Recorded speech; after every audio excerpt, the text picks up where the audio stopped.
passive and active rejuvenation on the physical rest, realm. And I've just taught you a couple that you can very easily start to apply to your life right now, and that see how they fit for you. Are they rejuvenating and more energizing? And are they helping you to balance this fatigue that you're feeling? Hi, welcome to the Judy Terrell Show, where I explore topics intended to optimize every body 50, 60, 70, and above.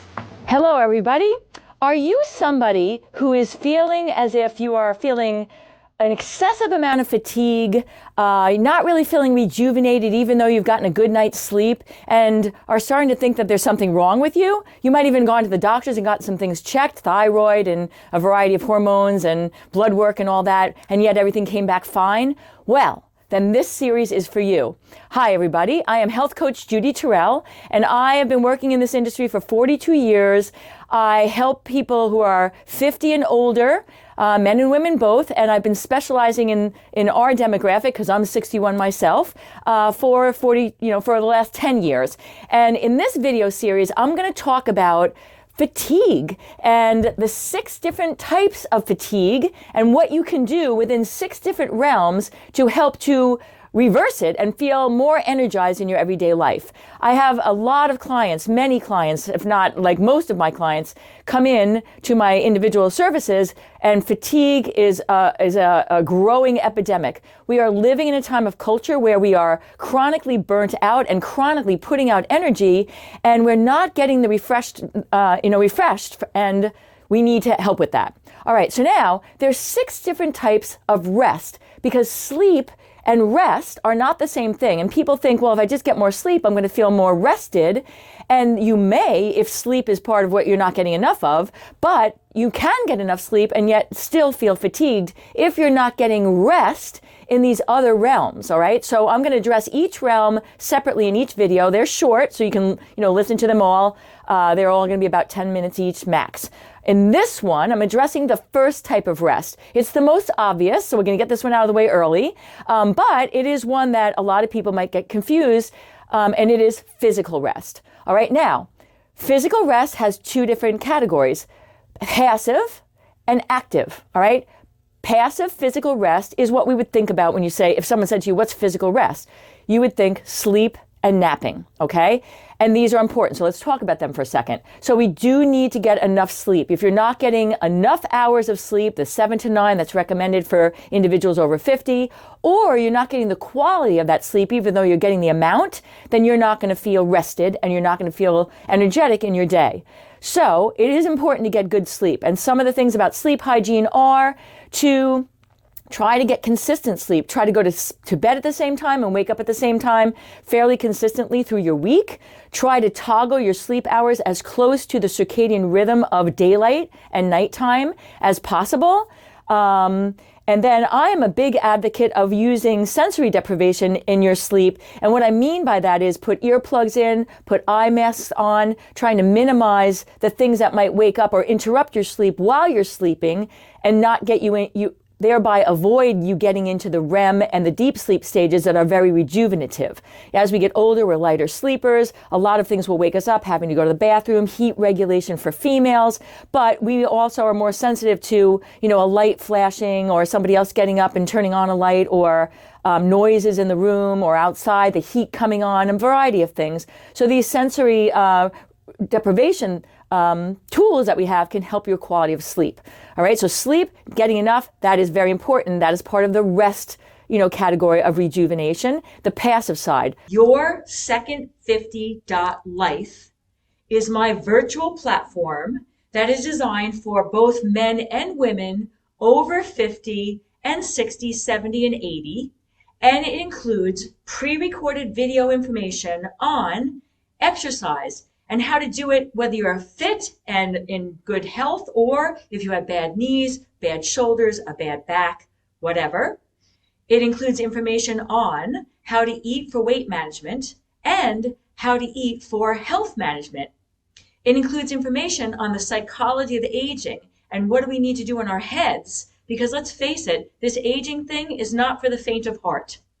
So your Second 50 Life is a virtual platform of resources that you can access at your own leisure, but it also includes 2 times a month live video coaching with me so that you can bring your own individual questions and get individual coaching, as well as have access to all the information on the pre-recorded videos. So please check it out, because we're all in this together and we got this. A second one in that is napping. I'm not a big napper myself, but napping can really serve you to help rejuvenate you in the middle of your day. The thing about napping, though, is you've got to be careful not to nap too long. 20 minutes max is what's recommended for napping, because 20 minutes, you're avoiding getting into these deeper stages of sleep, like REM and deep sleep. You don't want that in the middle of your day, because it can make you groggy as you come out of it. But 20-minute cat nap, there's a reason why that's been in vogue or discussed for, decades, definitely.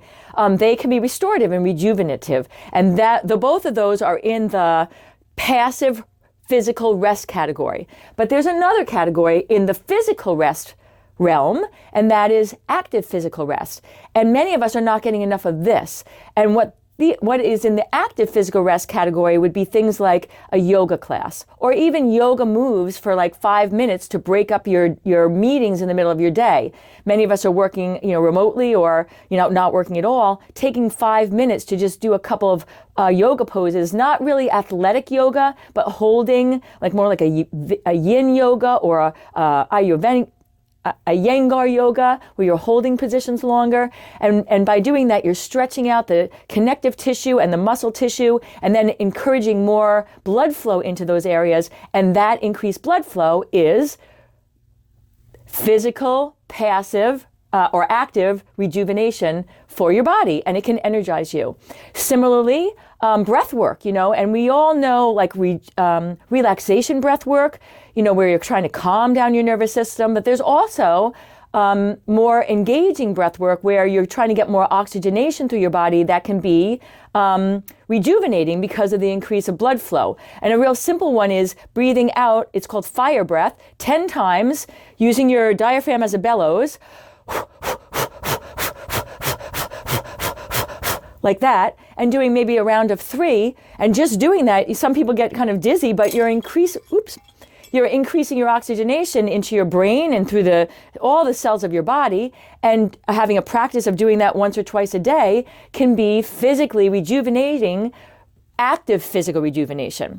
All right. Massage, going to a massage, of course, would be great. But in the middle of the day, there are massage devices that you can buy online, and just taking one out and massaging and using it on they're like guns. They're called guns. They look like like a holding massage stick, but it's like an L shape. And you can put it on your neck muscles. You can use it on your leg muscles, areas where we get tight from sitting.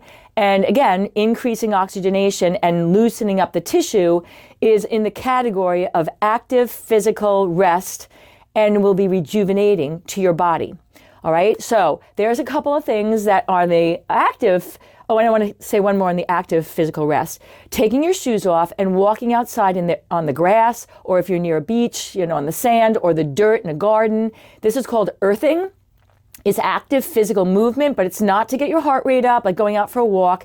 It is just touching the earth and walking and moving your body. And this is another example that's easily done at any time to your day. That is a physical, active rejuvenation practice. All right. So there's 6 different types of rest. The most obvious one is physical rest.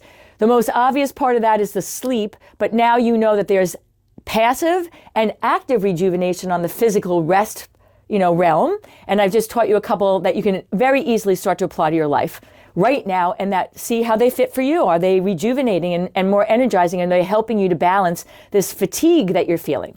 All right, everybody, this is the first of 6 episodes. The next 5 are ones that you may not even think about as rest or not be attending to, that are robbing you of energy. And by a couple simple practices, addressing where you're getting not rejuvenated, what realm might be just the thing you need to counter this fatigue. So stay tuned for the next 5 episodes. And we got this rest thing. We've got this fatigue thing. We can have an effect on it. All right, everybody, I'll see you on the next video.